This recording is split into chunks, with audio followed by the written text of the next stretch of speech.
Sampaikan pada Yesus segala beban hidupmu. Shalom, selamat pagi Bapak Ibu Saudara yang saya kasih di dalam nama Yesus. Lagi-lagi berjumpa dengan saya di channel Aletheia Nias Karom di pagi hari ini untuk saya boleh berbagi renungan lagi di dalam firman Tuhan yang akan saya bagikan kepada kita. Mari firman Tuhan, renungan yang saya bagikan ini lagi-lagi untuk mempererat persaudaraan kita di dalam Tuhan dan juga menumbuhkan iman kita bersama-sama di dalam Tuhan, cinta akan Alkitab, dan juga kita bisa semakin baik dalam bertindak sebagai anak-anak Tuhan. Sebagai dasar firman Tuhan bagi kita dalam renungan kita di pagi hari ini di dalam Yohanes pasal 6 ayat 37. Firman Tuhan berbunyi, "Semua yang diberikan Bapa kepadaku akan datang kepadaku, dan barang siapa datang kepadaku, ia tidak akan kubuang." Bapak Ibu Saudara yang terkasih, kalau ada sesuatu barang, benda yang kelihatannya mungkin kita sudah lama tidak pakai dia, lalu tiba-tiba kita disuruh untuk membuangnya, jika benda itu masih bermanfaat bagi kita, walaupun kita jarang pakai, kita akan bilang jangan buang. Karena tentunya suatu waktu kita butuh dia, barang itu, benda itu, lalu kita bisa modifikasi. Misalnya ya, anggaplah itu seperti bangku yang sudah lepas sofanya, kasur-kasurnya, lalu kita bisa modifikasi itu, saudara-saudara. Nah, tentunya kenapa kita tidak mau buang? Tentu ada alasannya. Yang pasti kita mau itu benda, itu barang, mau tidak mau kita harus modifikasi menjadi sesuatu yang paling berguna. Yang tadinya dianggap jarang dipakai, lalu ketika saya modifikasi, ketika saya buat lebih bagus lagi, perbaiki dia, maka itu bisa sering dipakai. Nah, hal yang sama juga dikatakan Yesus di ayat ini, Bapak Ibu. Yesus bilang gini, "Tidak akan kubuang." Ia tidak akan kubuang. Siapakah dia? Mereka yang telah mendapatkan pemilihan dari Allah. Yesus bilang nih di ayat 37, "Semua yang diberikan Bapa kepadaku akan datang kepadaku." Jadi perhatikan Bapak Ibu ya. Saya, Bapak Ibu yang menonton ini adalah orang-orang yang telah dipilih Allah untuk percaya Yesus. Anggaplah itu karena papa kita Kristen, kita jadi Kristen ya. Tetapi itu sebenarnya hanya pikiran logis manusia. Tetapi sebenarnya dalam iman kita, Bapak Ibu, kita ini sudah dipilih Allah sejak kita dalam kandungan ibu kita.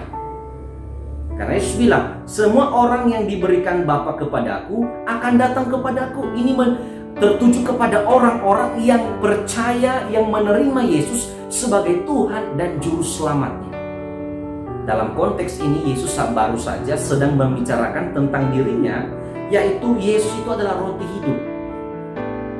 Lalu ternyata setelah diselidiki dalam percakapan Yesus tentang dirinya, identitas dirinya bahwa dia adalah roti hidup, ada banyak orang tidak percaya dengan dia karena dilihat dari latar belakangnya dan daerah mana. Nah, saudara-saudara, Yesus langsung kontan bilang ini, "Barang siapa yang datang kepadaku, itu adalah pilihan, predestinasi Allah."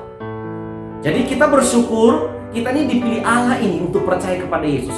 Semua orang itu datang kepadaku. Artinya ketika kita percaya Yesus, kita sadar kita salah, kita berdosa, lalu kita percaya Yesus itu datang untuk menebus kita. Saudara, sangat bersuka cita. Kita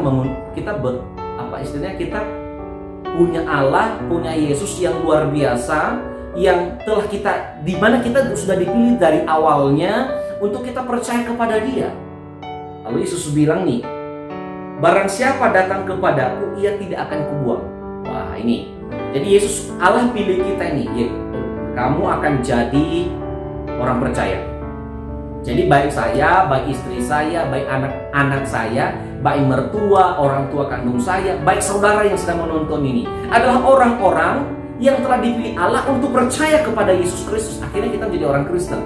Bukan karena KTP kita Kristen, papa mama kita Kristen, opung kita Kristen, orang kakek nenek kita Kristen, maka kita dipilih Kristen. Tidak. Bukan karena itu, tetapi karena kita telah diteguhkan oleh Allah, dipilih Allah, dipilih Allah untuk menjadi pengikutnya. Karena itu Yesus bilang, "Barang siapa datang kepadaku, ia tidak akan kubuang." Artinya bahwa kita sadar kita ini pengikut Yesus. Kalau kita pengikut Tuhan, maka kita perlu sadar kita perlu mau datang kepada Tuhan. Anggap ini, saya ini orang Kristen, tapi kalau malas ke gereja, percuma saya Kristen, kan gitu. Saya ini Kristen, tapi malas melayani.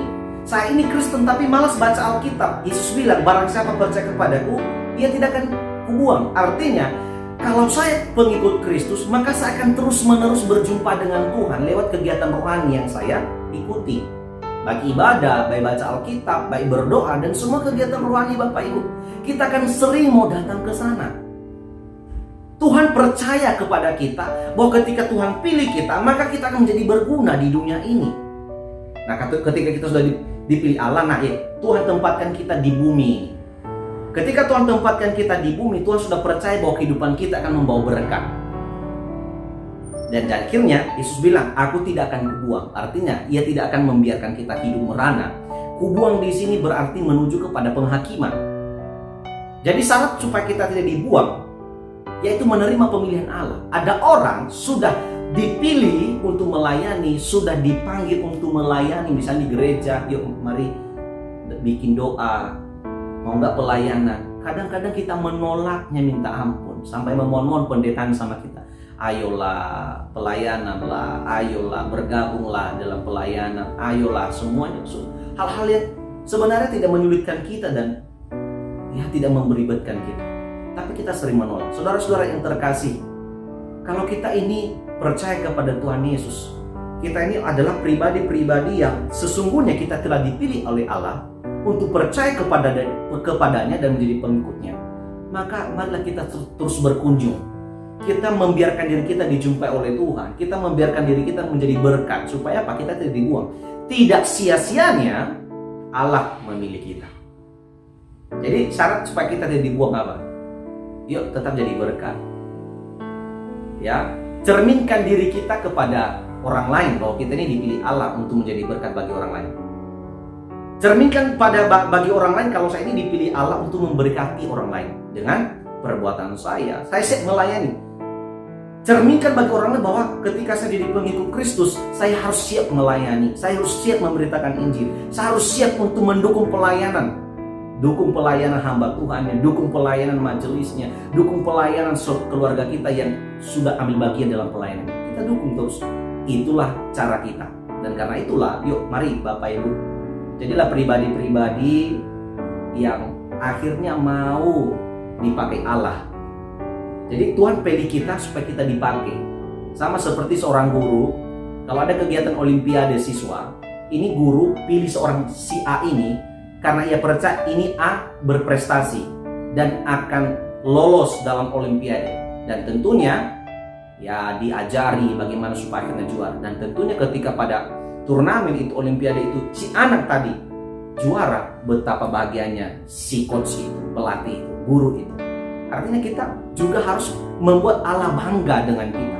Bahwa kehadiran kita di dunia ini, keberadaan kita, pilihannya kepada kita, membuat usaha Allah itu menjadi sebuah kebahagiaan bagi Allah. Sukacita Allah bertambah melalui kehadiran kita dan perbuatan baik kita, saudara-saudara. Dan pelayanan yang tulus yang kita lakukan untuk kemuliaan bagi nama Tuhan. Oleh karena itu Bapak Ibu Saudara-saudara, sesuai firman Tuhan, mari kita tetap menjadi pribadi-pribadi yang luar biasa hebatnya, yang menjadi cerminan kasih Allah, yang akhirnya kita ini tidak dibuang oleh Allah, tetapi kita terus dipegang oleh Allah untuk tetap jadi berkat dan saksinya di dunia. Terpujilah Tuhan, terima kasih kesempatan saudara yang telah mendengarkan renungan hari ini. Tuhan Yesus memberkati, selamat beraktivitas ya. Tuhan memberkati kita, selamat pagi, shalom.